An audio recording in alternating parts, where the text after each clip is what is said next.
नमस्कार सर्वांना. तर मी आज तुम्हाला व्हिडिओमध्ये दाखवणार आहे की मी कसं स्वयंपाकघरातील वस्तूंपासून झाडांसाठी खत बनवते. तर त्यासाठी मी साहित्य घेतलं आहे. नारळाच्या किसांचा भुसा, हा 2 ते 3 किलो भुसा आहे. आणि हा भुसा झाडांसाठी खूपच उपयुक्त असतो. त्यानंतर काळी माती, वाटीभर काळा गूळ, कडुलिंबाची पाने, नारळाच्या झाडाच्या किशा, अशा सर्व मी साहित्यामध्ये घेतलं आहे. दररोज स्वयंपाकघरामध्ये खूप सारे टाकाऊ पदार्थ असतात, जसं की पिठं, भाज्या. हे सर्व वापरून आपण झाडांसाठी उपयुक्त खत बनवू शकतो.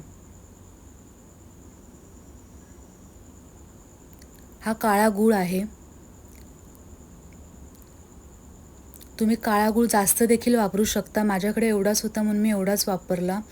आणि ही आहेत कडुलिंबाची पानं. कडुलिंबाची पानं झाडांसाठी खूपच उपयुक्त असतात. आणि ह्या टबमध्ये आम्ही खत बनवणार आहोत. आता मी तुम्हाला प्रक्रिया दाखवते. सर्वात पहिलं टबमध्ये माती पसरवून घ्यायची.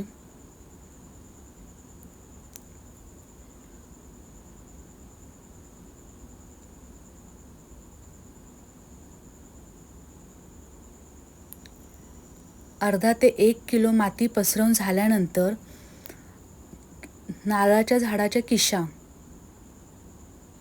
त्याच्यामध्ये टाकून घ्यायच्या.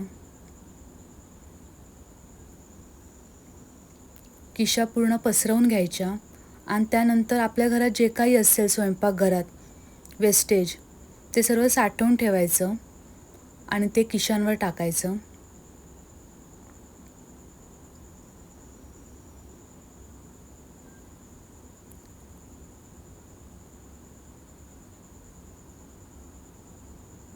ते सुद्धा व्यवस्थित पसरवून घ्यायचं. त्यानंतर मी बागेतील जे हिरवं रान असतं ते टाकलं आहे. तुम्ही सुकी पाने, ओली पाने काही टाकू शकता. हे खत बनवण्यासाठी विशिष्ट सामुग्री अशी नसते. तुम्ही काही वापरू शकता. माझ्याकडे जे होतं ते मी वापरत आहे. पानं टाकल्यानंतर मी कडुलिंबाची पानं पसरवून घेतली. कडुलिंबाची पानं अशासाठी की झाडांना कीड लागू नये, त्यानंतर मुंग्या येऊ नये म्हणून कडुलिंबाची पानं उपयुक्त असतात. त्यानंतर आम्ही काळा गूळ टाकत आहे. काळा गूळ पावडर शक्यतो अर्धा किलो असेल तर खूपच चांगलं आहे. अर्धा किलो काळा गुळाची पावडर टाकून घ्यायची. त्यानंतर आम्ही किशांचा भुसा टाकत आहे.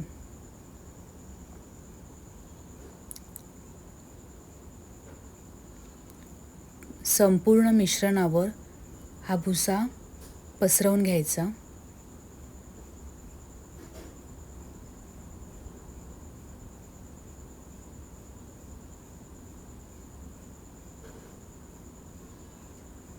झाडांच्या किशा पुन्हा सोडणं, हे सर्व झाडांच्या खतासाठी खूप आवश्यक घटक आहेत. या भुशापासून झाडांना खूप फायदा होतो. आणि आता सर्वात शेवटचं की पूर्ण मिश्रण मातीने बंद करून घ्यायचं.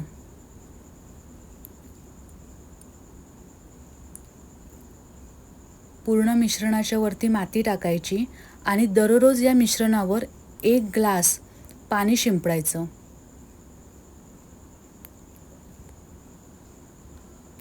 दोन महिन्यानंतर हे मिश्रण पूर्ण विरघळून ह्याचं काळ्या मातीमध्ये रूपांतर होतं. तुम्ही या खतामध्ये अजून खूप साऱ्या गोष्टी ॲड करू शकता जे तुमच्या घरात असतं, जसं की कांद्याची साल, लसूणची. व्हिडिओ पूर्ण बघितल्याबद्दल धन्यवाद.